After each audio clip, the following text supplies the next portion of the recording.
Beyond the buzzer, inside the game, this is Sports IQ with Larry Smith.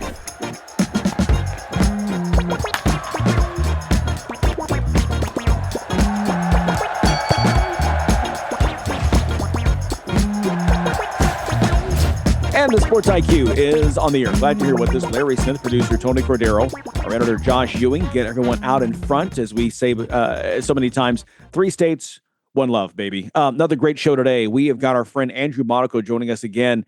Look, he's the voice of the Texas A&M Aggies, and the Aggies right now sitting atop the SEC. As just it has been topsy-turvy with all the losses here this week. They moved up in the rankings, and right now, they control their own destiny, right? To get to Atlanta and the SEC championship game. You know that you're doing things right when someone with Andrew's ilk will join you multiple times, and anytime you call, he comes on board. So we're thankful for him and his friendship with the show.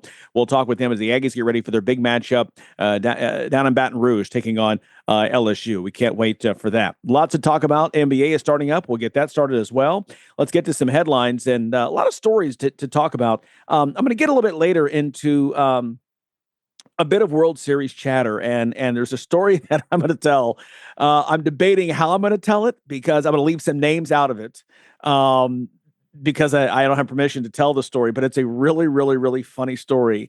It was told to me while having a couple of beers at a World Series years ago, and it's hysterical. So hang on to that. Okay, let's get to headlines. And the reason we're talking World Series is because it is finally set. The Fall Classic will be Toronto and Los Angeles. The Blue Jays getting the 4-3 win last night over Seattle. In Game 7, George Springer with the 3-run homer in the 7th. That was the deciding hit. And so it's Toronto in the World Series for the first time since 1993 when they went back-to-back titles. 92-93, Joe Carter, the star of those teams back then. LA now at Toronto. Game 1 is Friday. The Dodgers coming out of the National League, trying to become the first repeat World Series champ in 25 years. By the way, for the Blue Jays, Bo Bichette says he plans to return for the World Series. He's had that knee injury out since September 6th, and so that's huge. By the way, Springer, all those years in Houston and was a big part of the Astros' glory years a few years back. That home run for him, the 23rd playoff homer in his career, that's tied for 3rd all-time.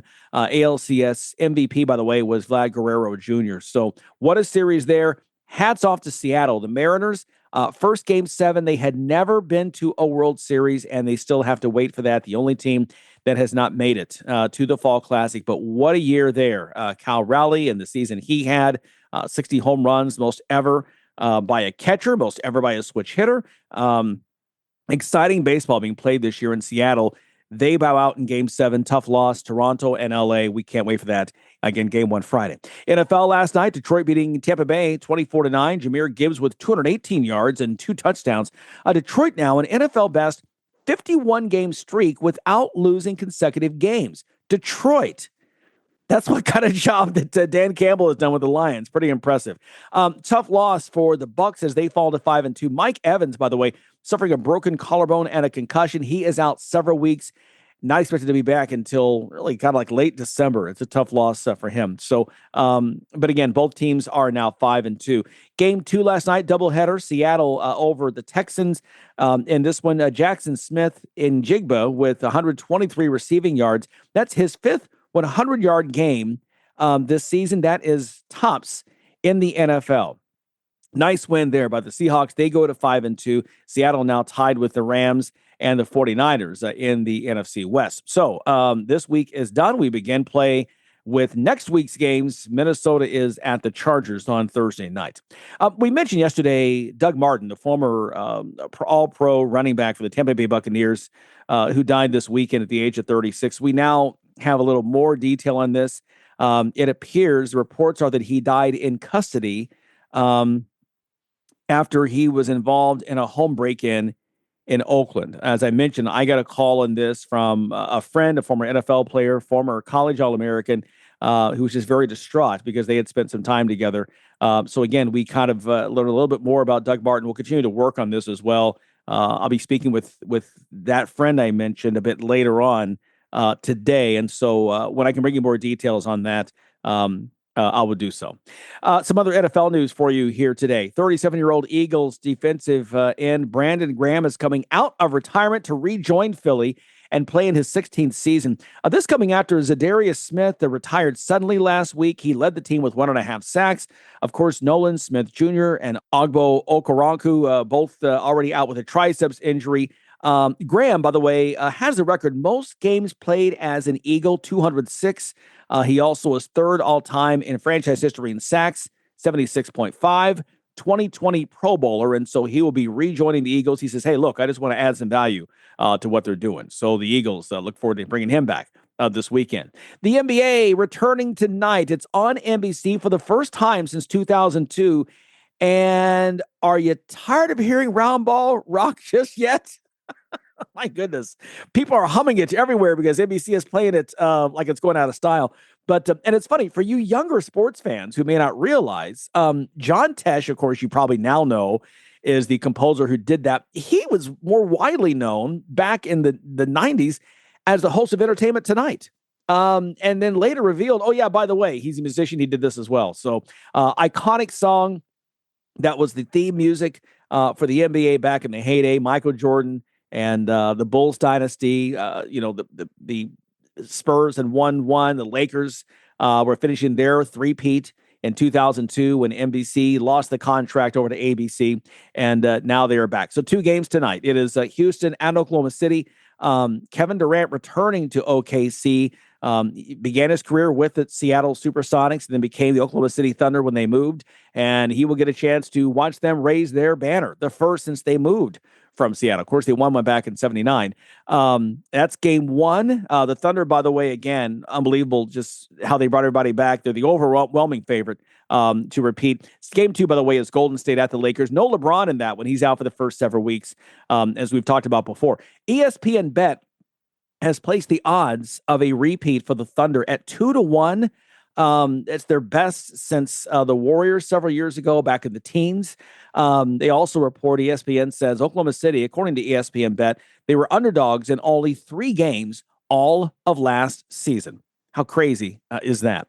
Speaking of the Warriors in game 2 tonight, Jimmy Butler becoming a minority owner of the NWSL San Diego Wave, the women's soccer league. And so he's the latest high-profile athlete to buy into the league. Recently, Caleb Williams, the Bears quarterback, former number 1 overall pick last year out of USC, he bought in a minority share of the Boston Legacy franchise earlier this month. So again, the NWSL, we've talked about again, they're building a new stadium in Denver.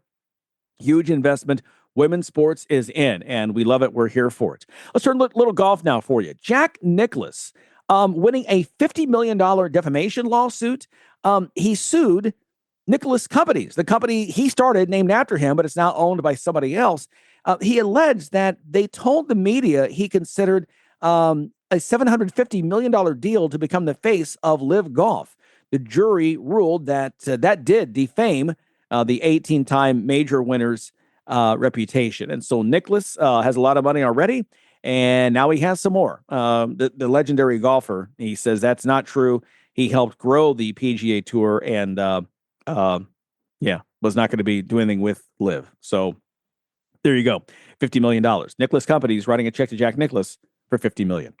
College football now. Let's talk about Jimbo Fisher, the most recently erstwhile Texas A&M coach, talking to a group in Birmingham, saying that he hopes to be back on the sidelines next year. Remember, now in 2023, he took a $70 million buyout to walk away from the Texas A&M program, the largest coach buyout ever in sports history. The Aggies will, talk here again shortly with Andrew Monaco, as we talked about, the voice of the Aggies. He was there for all of that. Have flourished with his former assistant, Mike Elko, taking over. Elko had gone to Duke as a head coach. He's back now, and again, he's got him undefeated, ranked in the top 5. Jimbo Fisher, though, says he wants back in. Look, he won a 2013 national championship with Florida State.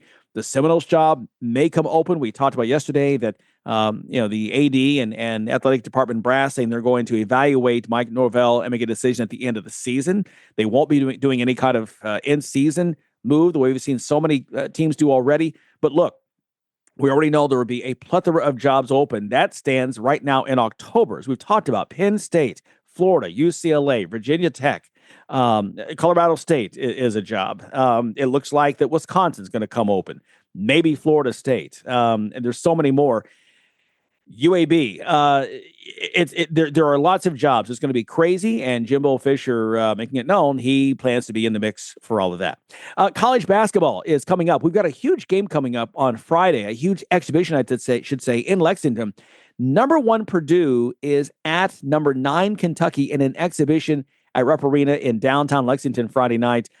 Purdue, their star senior, Braden Smith, who decided to bypass the NBA and return for a senior season, unanimous pick as the Associated Press first-team All-American. He's joined by Yaxel Lindenberg. If you don't know the name, he was a kid who really came on strong for UAB into the season, helped them win the NIT, tested his wares in the NBA draft, decided to withdraw, transferred to Michigan, and he'll be the focal point now for Dusty May's Wolverines in his second season in Ann Arbor. Lindenberg also on the team, Texas Tech's J.T. Toppin.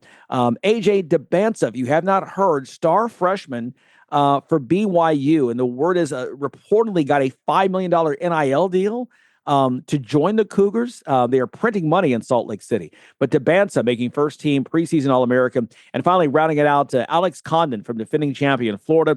The big man was one of the big pieces of the Gators winning that national title last season under Todd Golden. Again, those are your 5 AP All-Americans. Okay, World Series story coming up, and we still have Andrew Monaco on the way. We'll also talk a little NFL as well, and kind of who's doing what right now in the league. We've got lots on the way, including worst opening night loss in the NBA. It's all ahead here on the Sports IQ.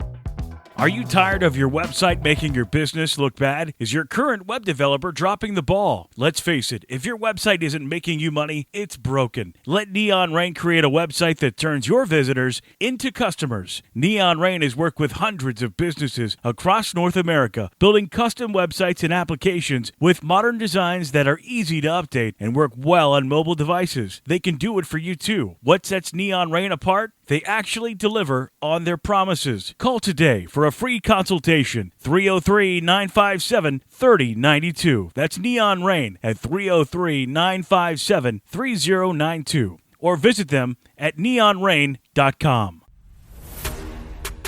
Fans of big sports radio and sports spectacular podcasts have a new home on the Chief Sports Network. Find your favorite programs and content all in one place by downloading the Chief Sports app in your mobile device. Created in South Carolina, the Chief Sports Network is the home of an expanding network of live and podcast format programming. It is also the home of one of the leading national college football podcasts, JC and Morgan, hosted by ESPN's Mike Morgan and 24/7 Sports' JC Sherbert. Download the Chief Sports app for free and find all of your favorite programming under one easy umbrella. Thanks to all of our markets for your loyal support of Big Sports Radio and our Sports Spectacular podcast, and we look forward to connecting with you anywhere in the world on the Chief Sports app.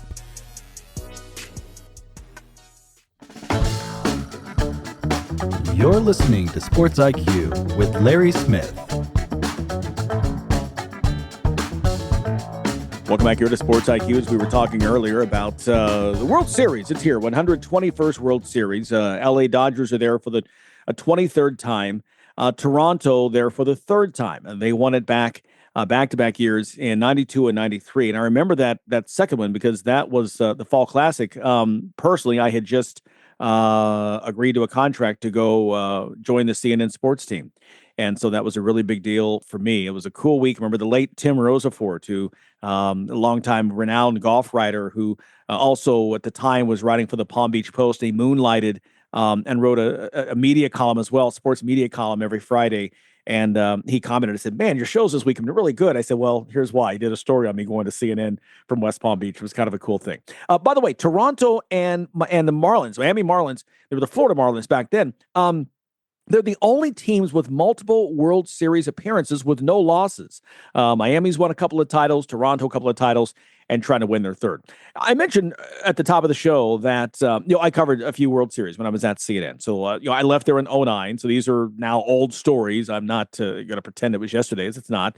These guys are all retired now, those players. But covered 04 through 07. And the first one that I actually covered, not just, from studio, of course, reporting on it, but actually there as the correspondent, was in 04. That was significant, of course, because that was the year the Red Sox broke the curse of the Bambino, beating the Cardinals. It was also, I believe it was the year, it was the Kurt Schilling bloody sock year in the ALCS. I'm pretty sure that was the year. It was just so cold in Boston. They had our seats up in the right field bleachers. And after about 4 innings, I finally went down and watched in the media room. It was just that cold, even with a winter coat on. Like, this is just crazy. Anyway, so those were the 4. But cover the White Sox sweeping Houston in 05 for Chicago's first World Series title since, I believe it was 1917. Next year was St. Louis getting the win over Detroit. And that was one we had there was a weather delay. And so it turned out, had Detroit won that game 5, there were no direct flights from St. Louis to Detroit. So we're all trying to figure out, should we just rent a van and just drive to Detroit, or should we actually have to fly through Cincinnati up to Detroit? And really, we would have made it just in time for the first pitch. That's how crazy the travel was back then. Fourth one I covered was 07. The Red Sox coming back and they swept the Rockies. And I was disappointed because it was my first time spending any amount of time in Denver and really enjoyed the downtown area. The hotel was right there. Walk to the park there. Coors Field was pretty cool. By the way, the one in 06 was funny because the Tigers were actually in our hotel right there down the stadium. And so because of all the crazy weather, I would leave early, in the morning to go do my morning live shots for all the CNN platforms. Nate Robertson was a pitcher across the hall, and he would hear me coming in and would open his door with his family in his room and ask me, hey, by the way, what's the story? We going to play tonight? I mean, it was hilarious. Like, he got his weather game reports from me, before the team actually reached out and said something. It was very funny. So the crazy story, in 06, I'm in St. Louis and found myself just by chance at a location there in downtown after the game. It was the first game there. So I guess it would have been game 3, I guess. And as we started in Detroit, the first 2 games there. And there were some former Major League Baseball players telling some war stories from the road. Okay. And I'm leaving names out of this. I don't want anybody in trouble. They were talking about going up to one of the guys said that his team was about to go to Montreal. Montreal at the time in his day was an expansion city, was a new city that people weren't too familiar with. And so there's a player who told another team earlier in the season that, hey, when you go to Montreal, don't mess with Jasmine, okay? Because Jasmine, she'll steal your hits if you mess with Jasmine, if you get my drift, okay? So, of course, this guy's like, there's no way in the world. I'm not buying that for a minute. I'm not buying that for a minute. Well, he goes to Montreal. They land. They go out to wherever the ball players hang out. Jasmine's there. He takes Jasmine home. The next day in the game, he's at the plate, top of the 9th, 2 men on. They're down by a run, and he's at the plate. He's 0 for 3 in the game, has yet to hit the ball out of the infield. So he gets up there. He's starting to wonder. Baseball players are very, very superstitious, right? You heard where even last night in the Toronto game, like the manager went and sat down at a certain time because that's just what happens to invoke a rally. They're very superstitious. So he's up there and swings and misses the first pitch, strike 1. He hears some cursing from the stands. He began to think about, man, maybe this guy was right. Maybe Jasmine did steal my hits, right? I don't know. Gets up there, swing and a miss, strike 2. And then he realizes the cursing is not from the fans. It's from his own teammates. And again, because it's a family show and we're PG, I'm not going to repeat what was said. I can't. The FCC wouldn't let me. He gets up there, tightens up, swing and a miss, strike 3. And as he walks off, he curses the name of this guy who told him about Jasmine. Jasmine stole his hits in that game in Montreal. To this day, he still believes that happened. So anyway, again, wish I could tell you the name, but I have not had permission. But it's such a hilarious story. And I will tell you, I was sitting there. Charlie Steiner, the former ESPN announcer, now with the Dodgers. He wasn't the Dodgers. I think he's still with the Dodgers. Was there at the table as well. And we cried laughing, doubled over in laughter. It was one of the funniest stories ever. The way it was told and with the language used, it was hysterical. So anyway, World Series, the stories continue. It's LA at Toronto, game 1 Friday night, and we cannot wait for that. But again, the stories that happen, and the story like this again, I share here only because it's such a good story, and hopefully you enjoyed it as well. Okay, stay with us. We've got our friend Andrew Monaco is going to join us next, talking Texas A&M Aggies as we get ready for another big weekend in college football. That's next here on the Sports IQ. Attention business owners. Have you filed for your employee retention credit and been approved? Are you now waiting for your refund check from the IRS? Instead of waiting months to a year plus, how would you like to get your ERC money in about 10 days? Now you can. With ERCmoneyUpfront.com, we help business owners that have filed their employee retention credit and been approved to get their money faster. If you're getting between $75,000 and $5 million, we could get you up to a 70% advance on that money in about 10 days. To learn more about how you can get your ERC money faster, call this number right now. Speak with one of our funding specialists and have a text sent to your cell phone with details. 800-279-0419. 800-279-0419. 800-279-0419. That's 800-279-0419. This is not a loan product except in California. An offer is not available in the state of Massachusetts. You're locked in to Sports IQ with Larry Smith.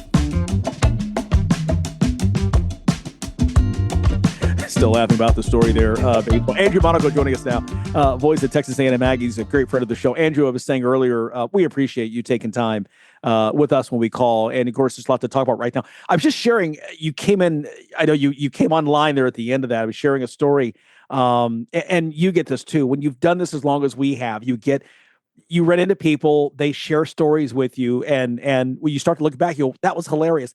It was a story back during the 06 World Series. I kept the names private. I didn't want to give any because I don't have permission from this person telling the story, who is still with us.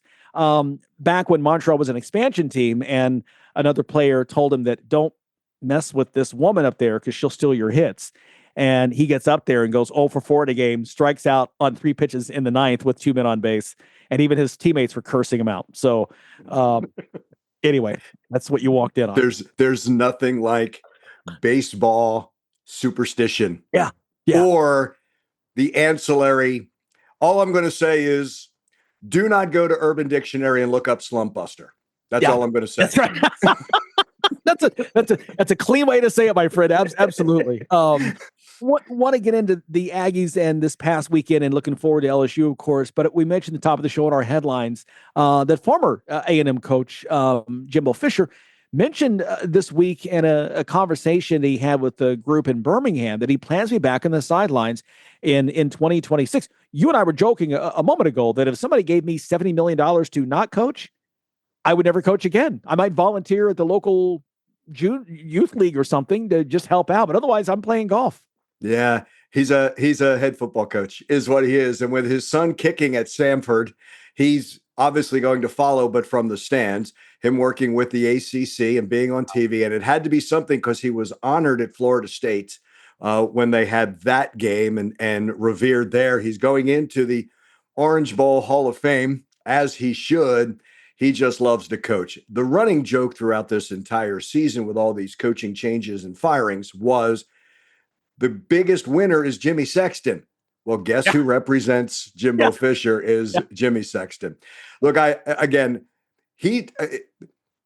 being with him for 6 years and getting to know him, what he did say was one thing was on the back end, I'm glad I'm on the back end of my career. But now that he's been out and seeing, I think, how you handle NIL and a front office and a salary cap, if you can surround yourself with those people, I think you can be successful. He's a winner. I truly believe that for him. And with all these opportunities out there, if I'm an AD, I would ask Jimbo Fisher. I really would. And I wish him success wherever he goes. And there's just a guy who loves football. And you know what? He loves his players too. I think that kind of gets lost. Did it end well at Florida State? No. Did it end well at Texas A&M? No. Name a coach where it does end well. If the last name not being Saban, right? That's just what goes with it. No, he's just got it in his blood. That's what he is from being the quarterback. Look, if he turned down baseball at Clemson because he was homesick and then became a quarterback, that was the life trajectory for him. So if I'm a school, I would take a close look at him. I really would. Yeah. I mean, it didn't end well, as you said, but look, his record is 45-25. It's not like he, completely failed. Just didn't get it done on the level that was expected by boosters, and therefore they made the change and they paid the big money. And you bring out a very good point. His agent's name is Jimmy Sexton, and we've said so many times, and you know this as well. Listen, there are third-party conversations going on throughout the season, and if you don't think that Jimbo Fisher's name has not come up in conversations with any of the various ADs, either who have an opening or are considering having an opening, you're foolish. And I'm not trying to be nasty to people who are listening to this, but no, it's happening all the time. And yeah, he next to James Franklin, he could possibly the next sexiest name come December. And what you just said, Larry, is very interesting because who thought at the time that a sitting head coach at Notre Dame was going to LSU in Brian Kelly? Right. Just what you said about the schools that have not made the change, but those back channels, they're there. That's the nature of the business. And now some head coaches have to deal with being talked to by their agent about another job, and either they shut it down or they say, okay, I'll be interested. You do all the work for me. It's interesting. I think that's what changed. It wasn't the first job to do it, but I think that's what changed is, it's going to be Lincoln Riley's going to go to LSU, or this coach it's going to be Bob Stoops, who's out of coaching. No, I think those days are done. I think now you've got all candidates are sitting or now sitting head coaches are now candidates for openings, as well as someone who has been on Sirius XM with his show that he was doing with EJ Manuel. And like I said, on ACC Network, working there, still being around the game. I always thought possibly West Virginia because that's where he's from. And I'm not saying that, but now with all these openings and getting an opportunity where, hey, explore that. Would they be interested in? I think it's almost two-way there as well. Having Jimmy say, is that one that is intriguing to you? And he can kind of look around and see what would be a good fit. Yeah. And we've heard stories, this as well, of, look, ADs are not above hopping on the private plane and flying to, let's just pick a city, Atlanta, and renting out a penthouse for a day and having said Coach X, fly into Atlanta and walk into the same room to have a catered lunch and sit down and spend 2 or 3 hours together, and then each flying their private plane back, in Atlanta's case, from Charlie Brown Airport out there west of the city on I-20. And nobody, you're not in the major airports. You're not in public eye. You're not seen out in a restaurant like Jerry Jones and Jimmy Johnson, as we've seen in the documentary.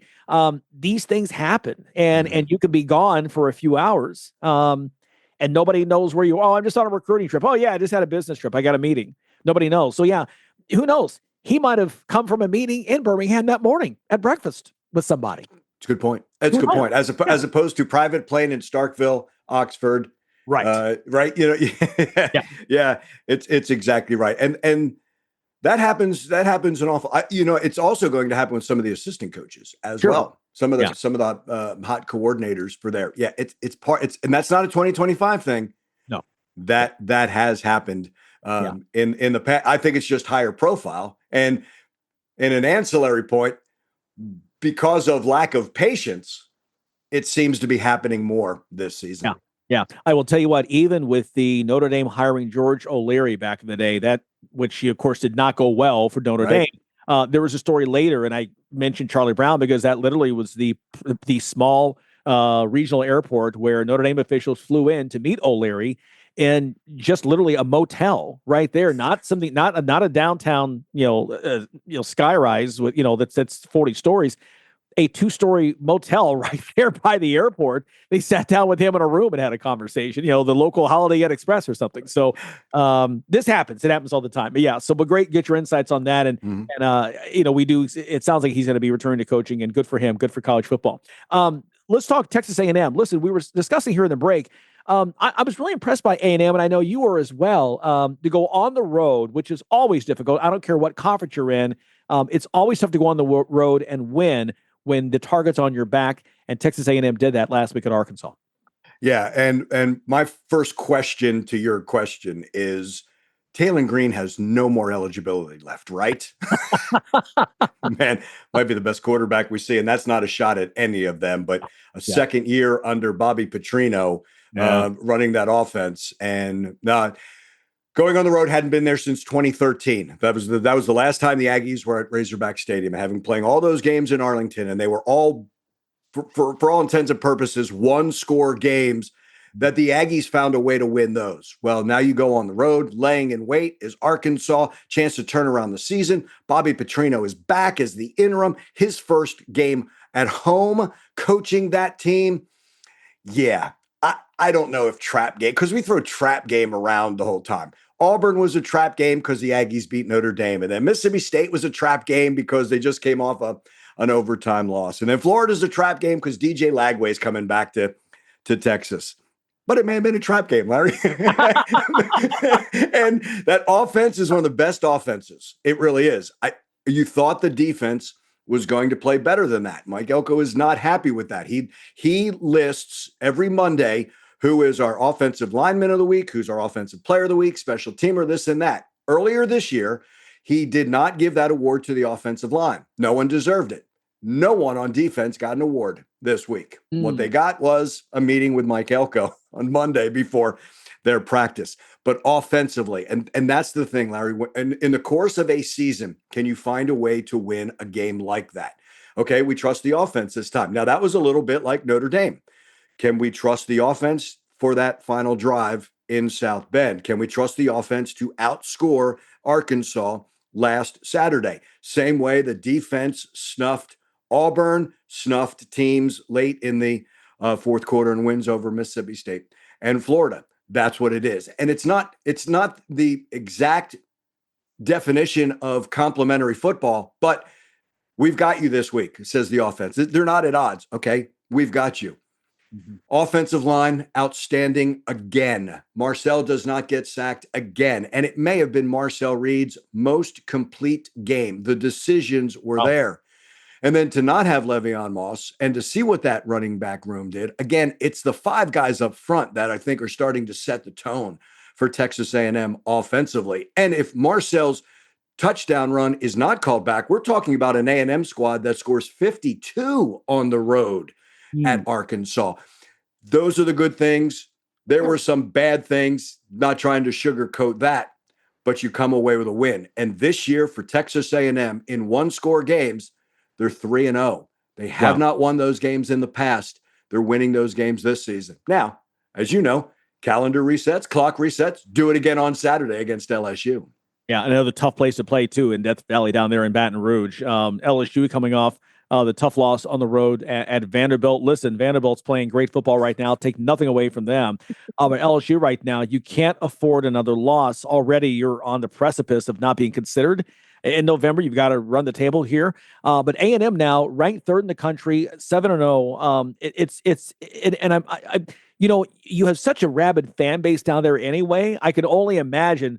LSU should be thankful this is at home, because I can't imagine how loud Kyle Field would be if this game were being played there in College Station.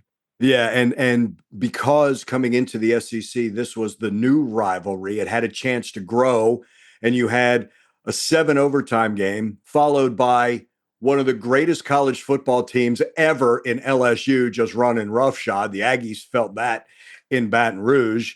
Then the Aggies win at home in 2020, have a chance in 21, but their future quarterback, who was at LSU at the time on a go route, breaks Texas A&M's heart at the end of that one, only to have LSU come back into Kyle Field, and Aggies stormed the field in a 5-7 season, right? Because it was not a signature win, but it was an important win there. And then to go back in Baton Rouge 2 years ago, and the Aggies have the lead in the third quarter. But that was a day game. But then Jalen Henderson throws an interception, and everything changes. And then last year was the Marcel Reed coming out party, if you will, where he replaces Connor Wigman, running for 3 touchdowns. It's interesting because that's not the same Marcel Reed who's playing now. But that was, Larry, that was the blackout game. That was the energizing game. And I think after maybe it was the most recent home game, 6 games under Mike Elko, obviously above 100,000 at Kyle Field, but Right. 6 of the largest crowds have been in the Mike Elko era. Now, in fairness, he's got Notre Dame as his first game. He's got Texas coming back, but you talk about that excitement. Yes, that's what the 12th man has done at Kyle Field under Mike Elko. Yeah, it's always been so much fun. Looking ahead to this game here again, LSU coming in. They've had their own issues this season, no question at all. Give me the key to the game for the Aggies. What do they have to do well to make sure they get this win? This defensive line has to take advantage. Tyree Adams will not be at left tackle for LSU. I'm not saying that they don't have talent, but that becomes a younger player at left tackle, and that's usually going up against Cassius Howe. But it can't be just Cassius; has to be the entire offensive line.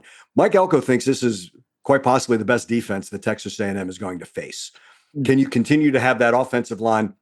I was talking with Trey Zune last week in one of our podcasts. I said, you not only don't want him sacked, you don't want him touched. And that's 2 straight games with 0 sacks. I believe it's 2 straight games. No, I'm sorry. There was a negative play. There's not negative plays for this team. So can you keep getting that positive yardage? Larry, I'm a broken record. I think it's a line of scrimmage game. And when you have the line of scrimmage game, then you allow your playmakers to make plays. And LSU has that at receiver, and with Green at tight end, the 6'7" tight end, and Garrett Nussmeier is experienced. I don't know if he's on 1 or 2 legs, but that is an experienced quarterback. Now, Marcel, it's another step. Can you do it again on the road? He's done it twice on the road this season. Can you do it again? But boy, last weekend, SEC, I'm gonna look at the lines of scrimmage and see whoever wins this game on Saturday. Yeah, we have seen in college football overall, especially last weekend, especially in the SEC, you can never look past Saturday. So boy, we were talking to the Miami insider from the Fort Lauderdale Sun Sentinel on Friday, and we're saying, yeah, you got Louisville. You guys are rolling. All right, great. 6 hours later, boom. Yeah, ball game. Which I think helped everybody else seeing that on a Friday night going, look at that. Yeah. You wake up Saturday morning. Yeah. But that's a college, Larry, you said it. That's a college football Saturday. Yeah.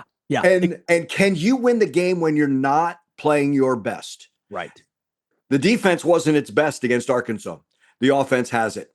And I have to be honest about this. Sometimes the pollsters get sucked in by a 77-0 as opposed to a 25-21, but you found a way to win on a game where that's where I always liked. That's where I like the coaches poll, but I don't think coaches really vote any longer. But I think a coach would understand that win as opposed to beating directional school by 11 touchdowns. Yeah, no, I totally agree. I want to get your thoughts before I let you go. And our audience should understand there are very few people with the talent and skill to do what Andrew does. And so to do this for a long time. Listen, in our industry, longevity doesn't exist anymore. And so I want to ask you, my friend, saying that, how much fun are you having in this 7-0 season with your preparation each week as you come through being an expert in this program and all the hard work you do? How much fun is this for you right now? I think it's also relationships, Larry. Getting to know the players, knowing Mike Elko coming back, but it's in a different role, seeing the growth of some players that you see from 18 to 22. Yes, it's fun. Working with a partner who was an All-American, well, in 2 sports at A&M, Dave Elmendorf, football and baseball, and he played with the Rams for a decade. And to kind of see the excitement and the wins and the victories through his eyes is something. Yeah, it's a special place, Larry. I don't think there's a lot of great jobs. Please don't get me wrong. This is one of them. It's the same way I say Kyle Field is a bucket list of many places. It's just to have been welcomed the way I have here, and then to be around, whether it's my crew, whether it's the players, whether it's the coaches who are so welcoming. Yeah, it certainly makes Saturday something that I look forward to. And here's the little thing. it's always nice to be able to get that ice cream on the ride home. You get ice cream after a win on the road, so it's good to get that ice cream on the plane ride back to College Station. Is that the ritual for the Yes, it is. Yeah. Is it really? So when we were going through that stretch, there was no ice cream. When we weren't winning on the road, there's no ice cream coming home. That ice cream is pretty delicious now, Larry. I bet it is. Well, 7-0 Texas A&M at LSU, and it is a 7:30 game on ABC. We'll all be watching. Tigers coming in 20th in the country. But again, everyone right now chasing A&M. Listen, it's still a gauntlet ahead. Let's not sugarcoat that. They have a long way to go to get to where they want to be. But boy, so far they are perfect. 7-0. Andrew, always great, my friend, to talk with you. We know you'll enjoy, and hopefully, here's hoping that you'll get some ice cream on the flight back. Absolutely appreciate you, my friend. Thanks, buddy. Andrew Monaco, voice of the Texas A&M Aggies. Again, it's A&M taking on LSU this weekend. Have yourself some ice cream. All right, we've got more to come on the Sports IQ. Life can be full of risks. One thing you shouldn't take a risk with ever is your family's health insurance. If you're self-employed or you now need affordable health insurance, you need to make this free call right now and see how the Health Insurance Helpline can help you get it. We specialize in helping the self-employed and people just like you that need affordable health insurance to get it. We have short and long-term health insurance plans, and some even cover dental, vision, and prescription drugs. Don't take a risk with your family's health insurance. It's not worth it. If you're self-employed or now need affordable health insurance, call right now and learn for free how to get it. Listen, affordable health insurance plans for everyone just like you are a free phone call away. So give us a shout right now. 800-373-8414. 800-373-8414. 800-373-8414. That's 800-373-8414.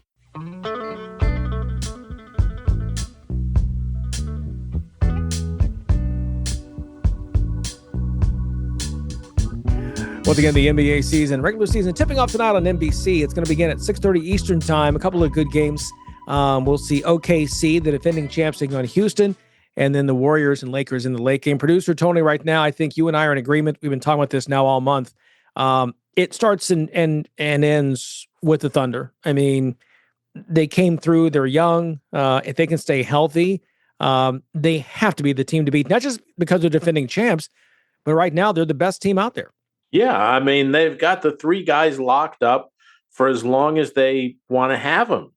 You know, look, SGA has proven he's an MVP caliber player. Holmgren keeps getting better. You know, I don't see any holes on this team. They've got guys who love to play defense. They've got guys who can come off the bench and shoot the three. They've got guys who will come off the bench and just play a role for 6 or 8 minutes and love doing it. When you've got all that put together and they didn't have to say, oh God, we won. We're up against the cap and the third apron and this apron and blah, blah, blah. And, you know, how do we tear it down and keep it together? They're all together. They've figured out a way to make the cap work for them. Yeah, SGA got a nice little extension. You know, a couple of guys got some extra cash, but they're just a complete team. I don't see any flaws. Yeah, you know, yeah. It's going to be tough to beat them this year. Yeah, I totally agree. The only thing that hurts them is health. You know, if guys get hurt or whatever, but when they're whole, and we saw this in the playoffs, they're outstanding. So they're the team to beat.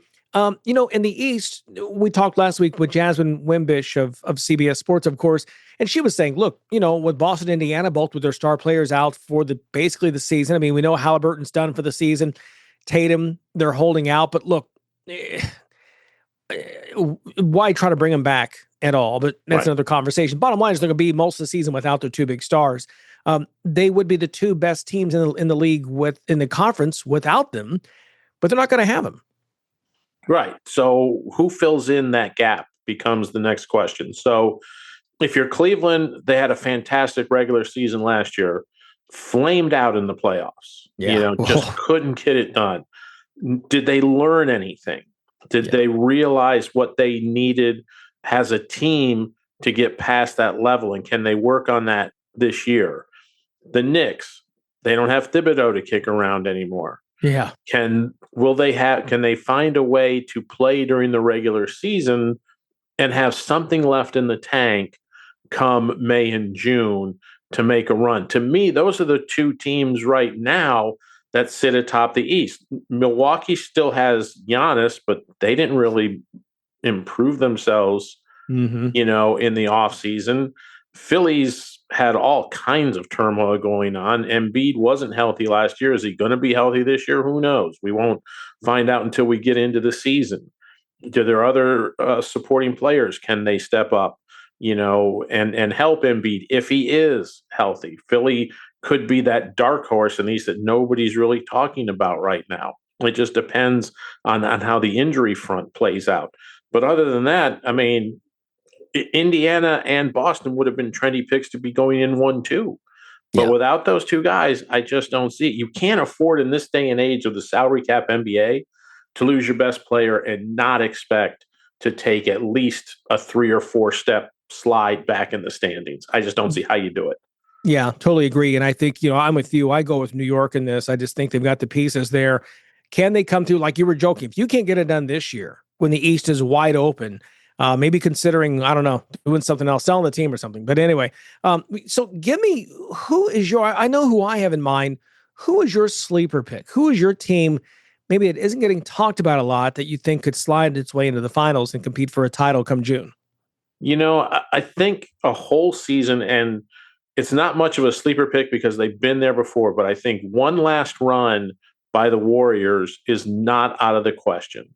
If Steph can stay healthy, if Jimmy Butler can stay healthy, if Draymond Green can stay on the court and not be getting technicals and getting tossed out and all that kind of stuff, that team has a chance to put together one last run, I think, for him.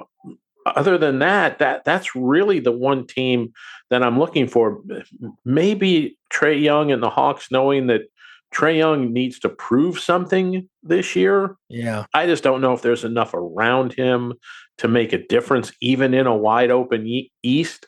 But this is, this could be the time for Trae Young to kind of put up or shut up in Atlanta. Yeah. Like, you either get it done or you got to go somewhere else. Yeah, totally agree. It's funny, you're reading my notes here. I've got the Warriors down as well for the same reasons. I just think that they're a veteran team. The question is, can they get through the grind because they're getting older? Steph goes out for a bit. Jimmy Butler may go down. Draymond Green, not only injuries, like I said, just boneheaded stuff. I mean, if they can stay focused, and Steve Kerr, I think he's a guy that, again, I've talked before, and this, he played under Jackson, he played under Popovich. I mean, he is as close to the old guard of coaches that we have right now in the NBA in terms of the Rileys, the Jacksons, the Popoviches, and those guys. So I'm with you. There's no question. The player I'm looking forward to watching is Cooper Flagg, to be really honest with you. I thought he was had a tremendous season at Duke. Yes, ESPN overhyped him. There's no question. But I think he's somebody that really can. I think he just has a basketball IQ that is rare. It's one thing to have the talent to be a number 1 overall pick. We've seen that before. But to have that at only 18 with the basketball IQ and all the other things that he can do, I'm just really looking forward to seeing him play in Dallas. Do I think they'll do much? No, I don't. Because, again, nobody gets injured more than Anthony Davis and Kyrie Irving, right? But I think at the same time, just to see what he can do here in this first year and begin to build a foundation with this Maverick team being built around him. Yeah, I think, the Mavericks have got their foundational piece. You can build it around him. We'll see what happens with AD and with Kyrie. Can they make it past 40, 50 games? Who knows? That hasn't been the MO lately. If you get 40 out of them, you're probably doing good. What do you fill in with the other 40? That's the question in Dallas. The Rockets could be somebody who's interesting this year. Yeah. They way over exceeded expectations last year. Can they do it again now, becoming more of the hunted rather than the hunter, this season? If they can, it could be something interesting down there in Houston building. Yeah. And KD makes a difference. There's no question. It all starts tonight on NBC. The NBA season is here. Back with our moment of awe up next. Hey, airline travelers, let's say you have a problem and you need to change or cancel an existing airline reservation. What do? Well, Skywatch is a free service that can help anyone with any airline reservation fix it. Whether you want to cancel it, change your dates, or add passengers, we can help fix your airline reservations so you get exactly what you need. We've updated our computer database and now have access to every airline around the globe. So now you can make one phone call regardless of who booked your airline tickets, and we'll change it, cancel it, and fix it for you. We know the insider secrets to fixing reservations that the airlines don't want you to know about. So if you need to cancel, change, or modify an existing airline reservation, call Skywatch right now. It's a free call, so let us fix it for you. 800-413-7158. 800-413-7158. 800-413-7158. That's 800-413-7158. Okay, time now for a moment of awe. We mentioned again, NBA season tipping off tonight on NBC with a doubleheader. Rockets, Thunder, Warriors, Lakers. In case you're wondering, the worst ever opening night loss in NBA history didn't happen that long ago. 2017, Phoenix falling to Portland by a final score of 124-76. Making it worse for the Trailblazers, they were without their second leading scorer. C.J. McCollum was there at the time, the guard out of Lehigh. He'd been suspended because of something that happened in the preseason. So imagine how bad it would have been if he had been there. So anyway, 124-76. Look at it this way. The teams right now all appear to be very competitive. And so hopefully we won't see anything like that here as teams open play this week here for the 2025-2026 season. Another great show in the books. So we think so. We hope you agree. Thanks to our dear friend Andrew Monaco, voice of the Texas A&M Aggies, for joining us on this one. We've got a lot of conversation to come. We'll begin to get into college basketball a bit later on this week as we see some teams now playing their exhibition games, getting ready for the regular season, which, hard to believe, tips off coming up in less than 2 weeks. Monday, November 3rd, will be opening night for so many teams, and we can't wait. For all of us here at Sports IQ, make it a great day. Say hi to a stranger, and we'll see you tomorrow. Thanks for listening to Sports IQ with Larry Smith, Monday through Friday. Continue the conversation at Sports IQ LS. We'll see you next time.